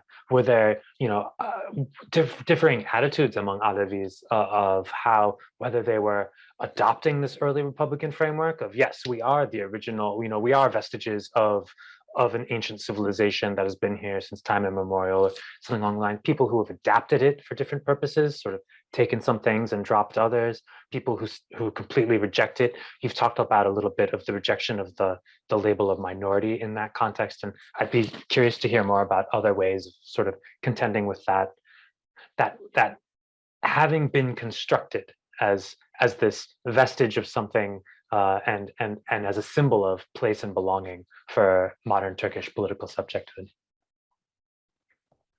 Yeah, that's a great question. I think there are maybe similar limits in terms of scholarly research that's been done on some of these issues that Melissa was talking about in relation to Armenian stuff, especially when it comes to kind of the more, the questions around sort of internal diversity of communities that would be labeled as Alevi communities. I mean, I don't know if I want to say easy, but one place to reach for is, of course, that there were, Alevi communities, especially in Eastern Anatolia, Alevi communities that would see themselves to be Kurdish, would have different ways of relating to some of these efforts to assimilate Alevis to kind of narratives of Turkish nationalism.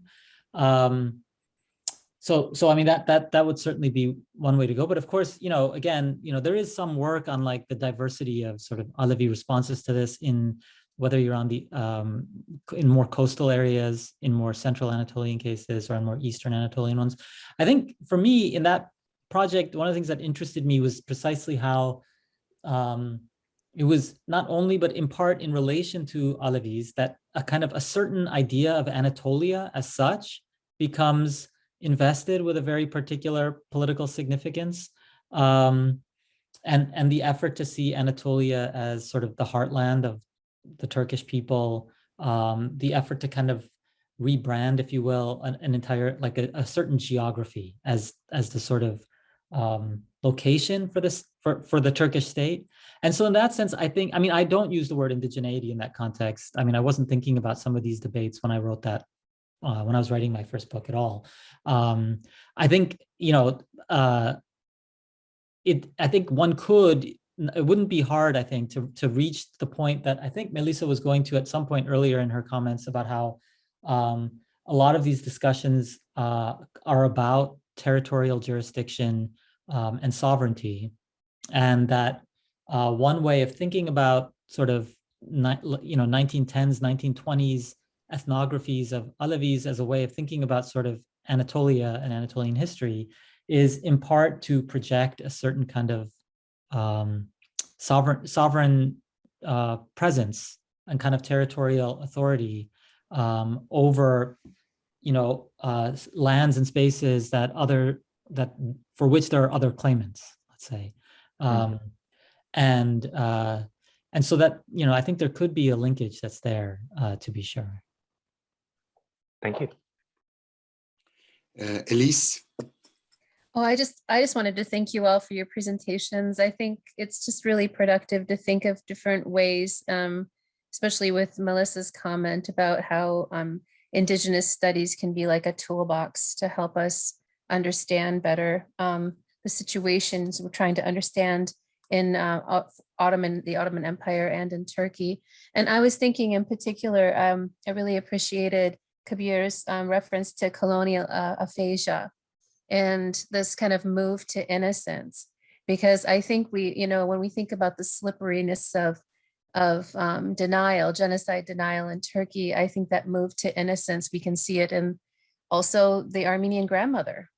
We can see it in all of these different kinds of rhetorical moves that happen. And of course, all of that has already been discussed by Vine Deloria Jr., talking about the Indian grandmother. Some of you might, think about Elizabeth Warren's claim of Indigenous heritage, and her grandmother, who, of course, she claimed was also maybe a legendary princess. So all of these moves, all of that's already been done, that's already been played. And so I think this is so productive. I just wanted to offer something from my experience locally, because I've been trying to incorporate more Indigenous studies into my local teaching and my relationship with the Confederated Tribes of the Umatilla Indians here in Southeast Washington. And there's a lot of discomfort with the term genocide. So I was thinking about our toolbox and whether, it can be in two directions. There's a huge divide in the community about whether or not to even use the term genocide to describe their experience.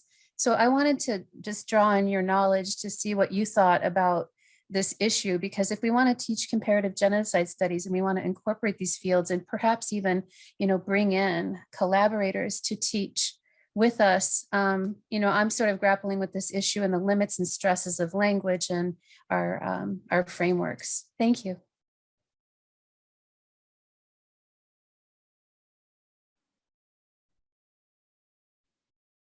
I think this is Keith's territory. Okay, so my internet is wonky, so just bear with me if something happens. So first and foremost, I can only tell you what my experience has been. That's all I will do. I think there's a lot of curiosity, but I've been tracking this for a while now.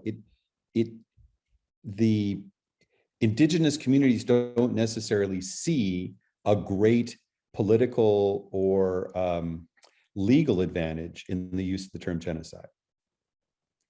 But some younger indigenous scholars do, precisely because of the solidarity dimensions of it. But also recently, I mean, Deb Haaland used the word genocide to describe the boarding school experience. So it sort of moves back and forth from the scholarly into public policy, into, for example, a tribe, Haluchi Nation, which used to be a tribe called Red, even sings about it in their rap music, right? So, and that's Melissa's area, by the way. I think the amount of the growing scholarship on this by white scholars like Ben Madley, who was really able to use California and National Archives to do it, the use of the term by indigenous scholars and their scholarship, as well as poets and others, rappers and others to using it, I think just tells us that there's probably a healthy debate or an emerging debate within North American, Native American society around the use of the term. Just like if you were to go to Turkey today, there would be Armenians, I imagine, who would not want us to use the word genocide to describe what happened to Armenians. So it's one of these things where we of course, we stand back in humility and respect and offer expertise. But this gets back to one of my main points here, which is that there's not just an analytical opportunity here, and this is my human rights studies hat, right? There's a strategic opportunity here, which is that the experience Armenians have had, Armenian Americans, people say Armenian scholarship, with denial, overcoming denial, with the erasure of memory. These are valuable to others, and should be offered. It should be part of who we are as a community of scholars, not just to talk to ourselves, but be willing to interface and engage civically and publicly. So that's where I see this. But I'm just still, yeah, to me, this just seems like a really important opportunity that we owe it to ourselves and others to take seriously. And I want to just get back to one very basic point, which is that integrating the idea of indigeneity, settler colonialism into discussions of genocide give us a pathway to sort of provincialize the Holocaust, right? In terms of and other forms of settler colonial violence or colonial violence that doesn't necessarily fall under the rubric of genocide. And to some extent, that's what Dirk is asking us to do in his new big book, is go through that very operation. I would like to add something to Keith's point as an answer to Elise. I think that we can, I mean, although we are acknowledging the genocide and we are trying to doing activism around it, I think in my work, when I focus on the experiences of Armenians in Turkey, that also gives me a chance to talk about what happened after the genocide. So in that case, like I will come to boarding school. So basically, one of the major parallels between native and I have to say that I had. I talked to Audra Simpson. Audra Simpson introduced me to meet Glenn Cotard's work.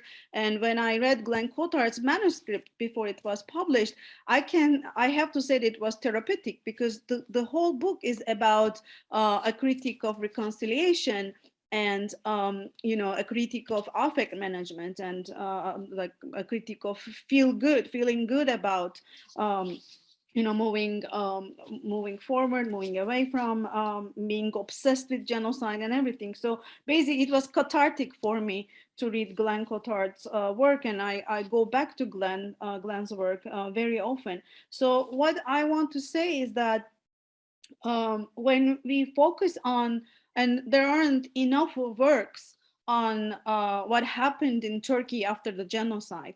And that's why Kabir's work is very important, because also makes us see the parallels between the Alevi experience and Armenian experience. And in that case, boarding schools come to the picture in Turkey too, because Turkey's in the 1930s, we talk about boarding school, the colonial kind of boarding schools in Turkey to Turkify Kurdish, especially Kurdish and Alevi kids. So then you see the connection between the genocide and then the Turkification process and the connection between territorial sovereignty and how this is where colonialism is in Turkish nation states' mind, that if you can prove that the land belongs to the Turks, then you can territorialize it as a Turkish nation state. And how are you going to do that? Doesn't matter if Armenians have claim to the territory or Alevis don't, or Jews. It's basically you want, in the state's mind, you want to Turkify the population.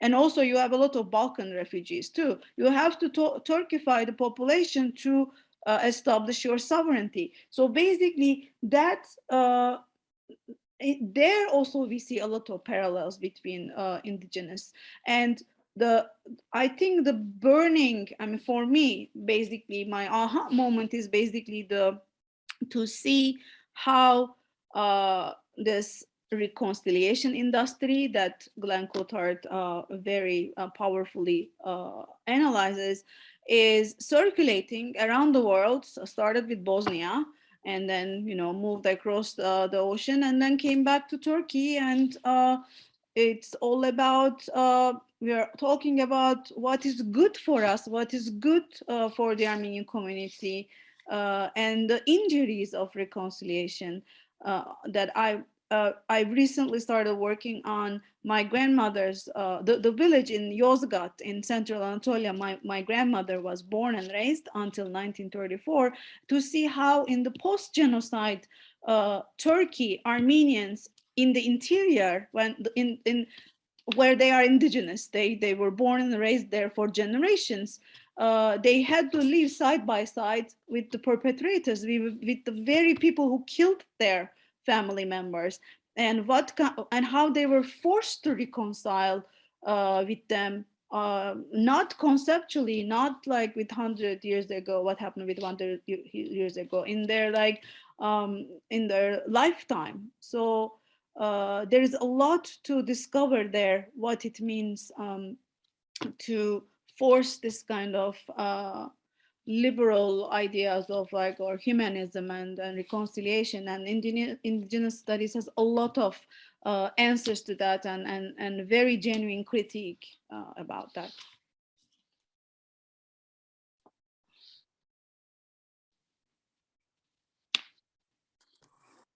Any more comments, or shall I go to the next question?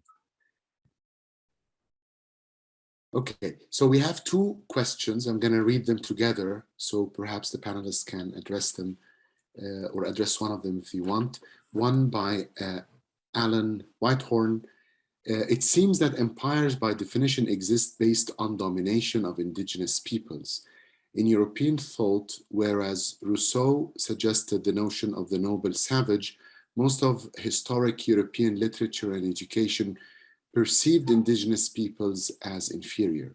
Hence, there may be a reluctance on the part of some exploited ethnic populations, such as victims of genocide, to embrace the idea of being indigenous. Another factor may be that indigenous studies came later, I think, than genocide studies. That's the first. The second is by Tayo Olarewaja. Do the presenters see a connection between land and dispossession and the Armenian genocide?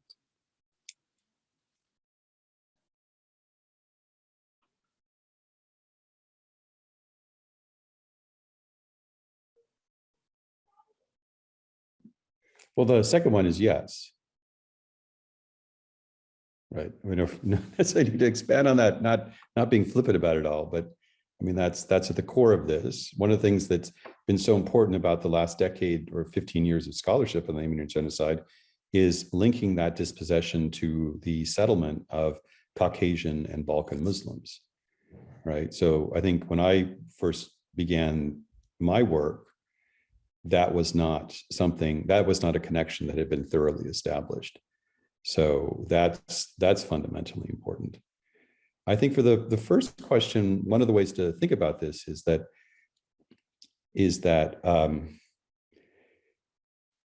I think there are anxieties amongst some communities about still being labeled indigenous, precisely because of these historic categorizations.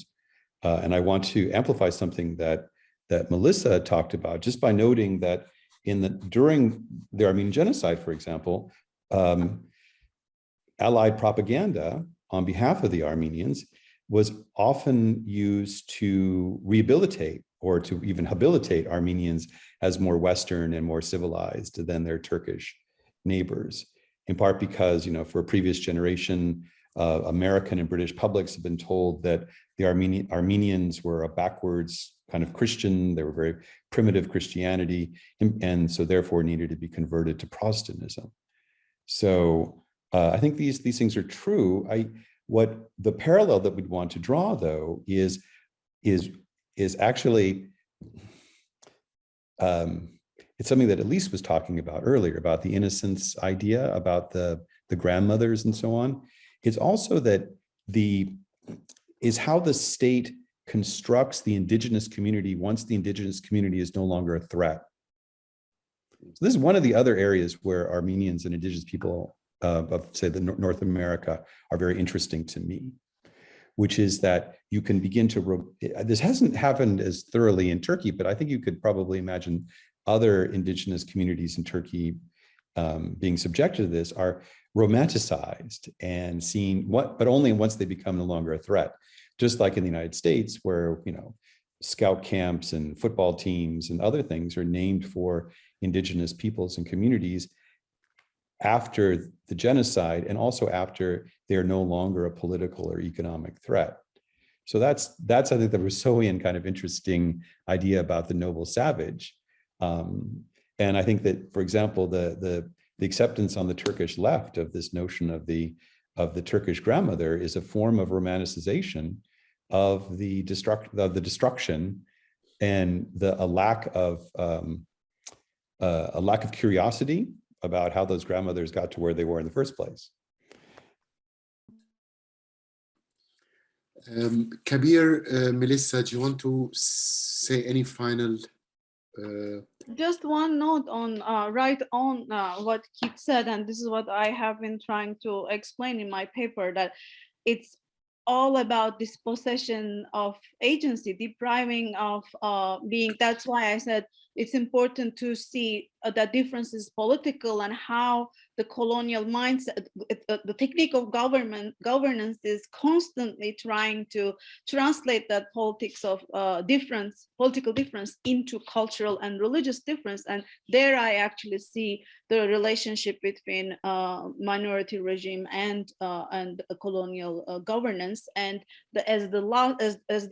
the last stage, maybe, or maybe not even last, because we saw that we are going back to neo-fascism in Turkey, but it was a stage in the same colonial mindset to deprive Armenians of nationhood, of political voice, and romanticizing, turning them into culture, religion. Basically, that's a way of killing Armenian consciousness and making them less threatening, basically, and a community that needs to be protected. The dispossession of agency, dispossession of political voice.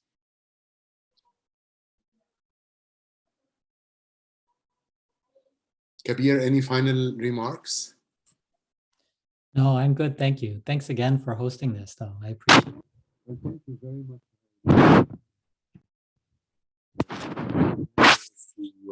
to be in conversation with you and learn from you. And thank you for all those who are attending. Helen, Matthew, are there any concluding remarks you'd like to say?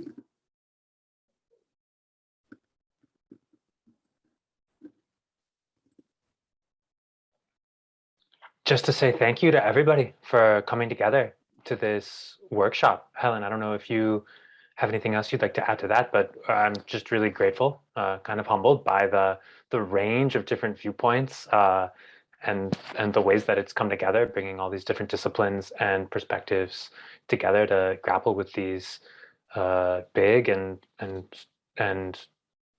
urgent questions that, you know, not only have we faced historically, but we continue to face today. Yeah, exactly, precisely that. The ways that across the 2 days to think about kind of the theoretical frameworks that Dirk and Robert gave us, to materialize those, to think about real lived conditions, to draw those connections. It's been great, and especially from different disciplines. But I think I'm also kind of been really proud of the ways that we have maybe even named our anxieties, or we have named the difficult questions that we're grappling with, and being willing to put them on the table and say that even if we don't have the easy answers, we are willing to engage them. And I think that is something that'll be really useful. And I'm grateful for those kinds of open moment discussions and those self-reflections that we've had as part of meaning making over the last 2 days. And so hopefully both angles of kind of connection, comparison, juxtaposition, interdisciplinary kind of conversations, thinking about the legacies of this conference will continue, but also part of that kind of self-reflection and naming those difficult questions that will also be part of the legacies of this workshop. So thank you all, to the participants too, and to the audience for being with us throughout.